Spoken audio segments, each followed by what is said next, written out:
अलग अलग है। अधिनियम की धारा 3 में पूर्ण रूप से वर्णन किया गया है कि दहेज लेना अथवा दहेज देना दोनों ही दंडनीय अपराध है। अधिनियम में एक प्रावधान है कि महिला की विवाह के 7 वर्ष के अंतराल में असामान्य रूप से मृत्यु हो जाती है या दहेज की मांग को लेकर किसी भी प्रकार की शोषण का शिकार होती है, उस स्थिति में आईपीसी की धारा 498 महिलाओं के अधिकारों को एक मजबूती प्रदान करती है। इस अधिनियम ने महिलाओं को एक मजबूती दी है जो अपने दहेज के कारण हो रहे शोषण को रोकने में एक अहम भूमिका निभा रही है। आश्चर्य की बात तो यह है कि हमारे देश का सर्वाधिक साक्षरता दर वाला राज्य केरल, जिस गति से केरल में साक्षरता दर बढ़ी है ना, उससे दुगनी गति से वहां पर दहेज की मांग भी बढ़ी है। क्या हम और आप मिलकर अपनी भावी पीढ़ी को यह संदेश देना चाहते हैं कि जितना पढ़े लिखेगा इंडिया उतना जमकर दहेज लेगा इंडिया? अरे कौन कुएं में कूद गई और कौन गिरी मीनारों से? अरे कौन कुएं में कूद गई और कौन गिरी मीनारों से? अब कौन गिरेगा इनकी संख्या? रोजाना अखबारों से। मैं आपको हाल ही में एक वास्तविक घटना से अवगत करा देना चाहता हूँ। सोनीपत के एक गांव में महिला को जिंदा जला दिया गया और पुलिस की पूछताछ में पता चला कि महिला को दहेज के कारण शोषण का शिकार किया जा रहा था और ससुराल पक्ष में एक बहाना दे दिया गया कि है ना वो तो खाना बनाते हुए चल गए। इसी पर सर्वोच्च न्यायालय के उच्च महिला न्यायाधीश ने स्टेटमेंट देते हुए बताया कि कोई भी लड़की अपनी मां के घर कभी भी खाना बनाते हुए नहीं चलती। यह स्टेटमेंट हमारे समाज में फैली एक रूढ़िवादी सोच पर प्रश्न चिन्ह का कार्य कर रही है।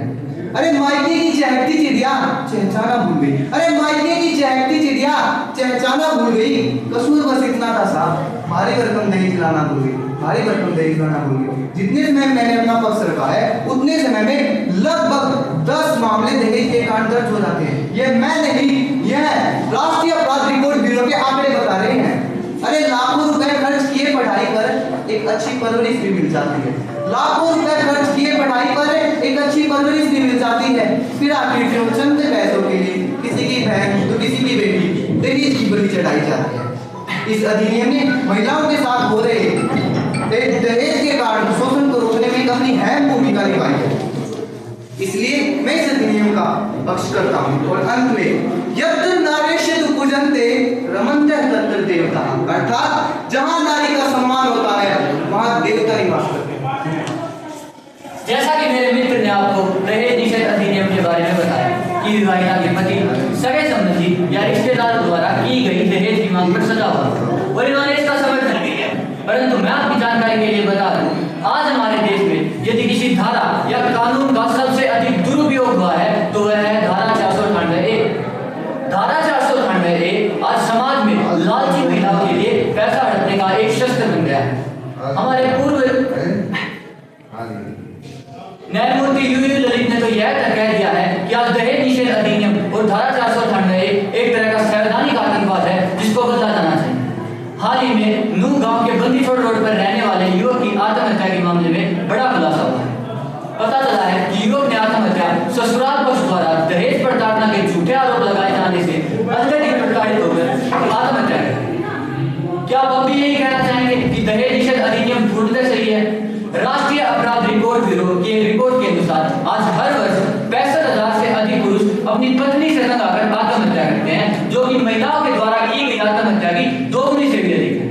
हर 2 मिनट में एक बेकसूर पुरुष को जेल जाना पड़ता है। वह 10 महिलाओं द्वारा की गई अपील में से 7 महिलाओं द्वारा की गई अपील तो झूठी भी साबित हुई है। पुलिस ने भी इस बात को स्वीकार किया है कि दहेज प्रताड़ना के मामलों में की गई अपीलें झूठी होती हैं, परंतु उन्हें कानूनी बाध्यता के चलते अपील लेनी पड़ती है और कार्रवाई भी करनी पड़ती है। निशा शर्मा के केस के बारे में तो आप किस प्रकार ही बोल सकते हैं। 2008 में निशा शर्मा ने अपने होने वाले पति मनीष दलाल के खिलाफ दहेज प्रताड़ना का झूठा आरोप लगाया था। 2011 में उनका भी पर्दाफाश हुआ और यह सामने आया कि उन्होंने केवल शादी से बचने के लिए अपने पति पर झूठा आरोप लगाया। निशा शर्मा रातों रात यूथ आइकन बन गई थी, दूसरी महिलाओं के लिए रोल मॉडल बन गई और इस केस को कवरेज को अंतरराष्ट्रीय मीडिया ने मिली। आप ही बताइए ये किस हद तक सही है? एक पुरुष को केवल एक झूठे आरोप के चलते 3 वर्ष तक कोर्ट कचहरी के चक्कर लगाने पड़ते हैं। क्या ये पुरुष के अधिकारों का हनन नहीं? न्यायमूर्ति एस अब्दुल नजीर और न्यायमूर्ति कृष्ण मुरारी की एक पीठ ने यह स्वीकार किया है कि आज हमें दहेज निषेध अधिनियम में संशोधन की आवश्यकता है। परंतु मैं अपने मित्र की इस बात से भी इनकार नहीं कर सकता, चाहे वह आंकड़ा 10 में से 3 टका ही क्यों न हो, लेकिन महिलाओं को इस अधिनियम का प्रयोग करके न्याय भी प्राप्त हुआ है। तो इसके लिए हमें इस अधिनियम में कुछ इस प्रकार के संशोधन चाहिए जिससे न तो पुरुष के अधिकारों का हनन हो और महिलाओं को भी समान अधिकार दिए जा सके। इसमें महिलाओं का भी झूठे आरोप पर पुरुष के समान सजा का प्रावधान रख सकते हैं। और दूसरा, हमारा युवा वर्ग स्वयं आगे आए और वह शपथ ले कि हम न तो दहेज देंगे और न ही दहेज देंगे, क्योंकि दहेज ने हमारे समाज को खाया है। इसने किसी की बेटी तो किसी की बहन को दरवाया। जय हिंद।